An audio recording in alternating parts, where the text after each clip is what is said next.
Praise the lord. ఈరోజు వాక్య భాగము ఆదికాండము 46వ అధ్యాయము 3వ వచనము.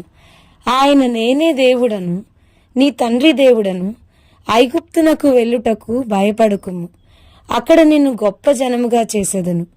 ఈరోజు ఈ వాక్య భాగం ద్వారా దేవుడు మనతో మాట్లాడుతున్నారు. ఈ ఆదికాండం 46వ అధ్యాయం 3వ వచనం యొక్క బ్యాక్గ్రౌండ్ మనం చూస్తే, యోసేపును దేవుడు ఐగుప్తులో చాలా ఉన్నతమైన స్థితిలో ఉంచారని, ఐగుప్తు దేశానికి ఒక ఉన్నతమైన అధికారిగా మారాడని యాకోబుకు తెలిసినప్పుడు, యాకోబు గారిని ఐగుప్తుకి తీసుకుని వెళ్ళడానికి కొన్ని బండ్లని పంపించినప్పుడు, యాకోబు గారు తనకు కలిగిన సమస్తాన్ని పట్టుకుని ఐగుప్తుకు బయలుదేరి వెళ్తా ఉన్నప్పుడు బెయేర్షెబా దగ్గరికి వచ్చి తన తండ్రి అయిన ఇస్సాకు దేవునికి బలర్పించినప్పుడు దేవుడు యాకోబుతో మాట్లాడుతున్నాడు. యాకోబు యాకోబు అని పిలుస్తూ, నేనే దేవుడను, నీ తండ్రి దేవుడును, ఐగుప్తునకు వెళ్ళుటకు భయపడకము, అక్కడ నేను గొప్ప జనముగా చేస్తాను.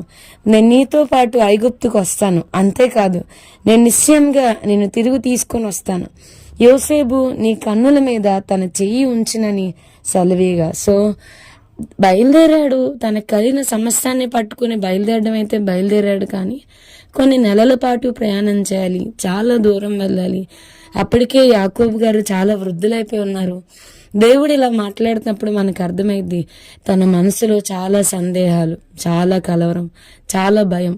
అసలు యోసేపును చూస్తానా, మార్గ మధ్యలోనే చనిపోతానా, లేదా అసలు నా జీవితంలో ఏం జరగబోతా ఉంది, భవిష్యత్తు ఏంటి అనేది అర్థం కాకుండా ఉన్నప్పుడు దేవుడు యాకోబు గారితో చాలా స్పష్టంగా మాట్లాడుతూ, నేను నీతో కూడా ఐగుప్తుకు వస్తాను, అలాగే నువ్వు తిరిగి మళ్ళీ వస్తావు, యోసేపు నీ కన్నుల మీద తన చేయి ఉంచుతాడు, నువ్వు ఖచ్చితంగా యోసేపుని కలుస్తావని చెప్పని. సో ఒక కొత్త దేశానికి వెళ్తా ఉన్నారు.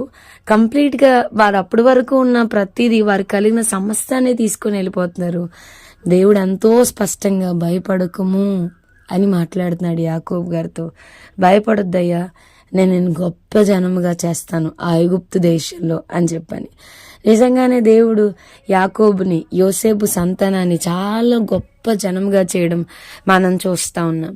సో ఈ వాక్యం వింటున్న ప్రియమైన వారులారా, మీ భవిష్యత్తును గురించిన భయముతో, భవిష్యత్తును గురించిన ఆందోళనతో ఈరోజు ఈ వాక్యం వింటా ఉన్నారేమో. ఏంటి ప్రవ్వా, ఏం జరుగుద్దో అర్థం కావట్లేదు, భవిష్యత్తు ఏంటో మొత్తం క్లోజ్డ్ వాల్ అయిపోయింది, మొత్తం అంధకారంగా ఉంది, చాలా కలవరంతో ఏం జరగబోయిద్దో ఏంటో అని చింతపడుతూ ఈరోజు ఈ వాక్యం వింటా ఉంటే నా ప్రభు మీతో మాట్లాడుతున్నారు, భయపడకము అని.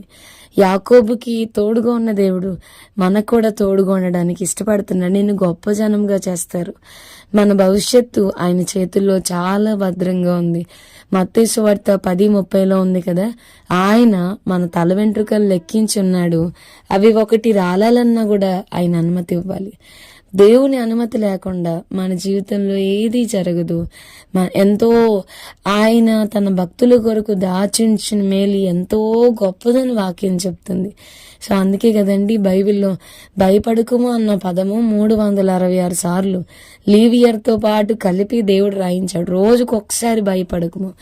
ఎన్నో ఆందోళన, ఎంతో కలవరంతో, నీ భవిష్యత్తును గురించిన భయముతో మీకు ఏమీ అర్థం కావట్లేదా, మిమ్మల్ని ఎవరూ పట్టించుకోవట్లేదా, అసలు భవిష్యత్తులో ఏం జరగబోయిద్దని దిగులుతో ఈరోజు వాక్యం వింటా ఉంటే నా ప్రభు మీతో మాట్లాడుతున్నారు. భయపడొద్దు, దేవుడు మీకు తోడుగా ఉన్నాడు. దిగులు పడొద్దు, ఆయన మీకు సహాయం చేస్తారు, మిమ్మల్ని గొప్ప జనంగా చేస్తారు. తప్పకుండా మన మార్గంలో దేవుడు మనకి తోడే ఉండి మనల్ని నడిపిస్తాడు. దేవుడి కొద్ది వాక్యం దీవించును గాక. ప్రార్థన చేసుకుందాం. ప్రభా, ఈరోజు వాక్యం వింటున్నా మా ప్రియులందరినీ మీ చేతులకు అప్పగిస్తాను.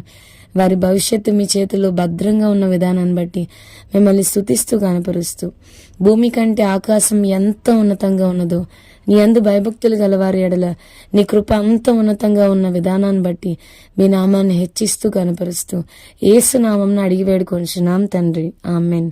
God bless you all and have a blessed day.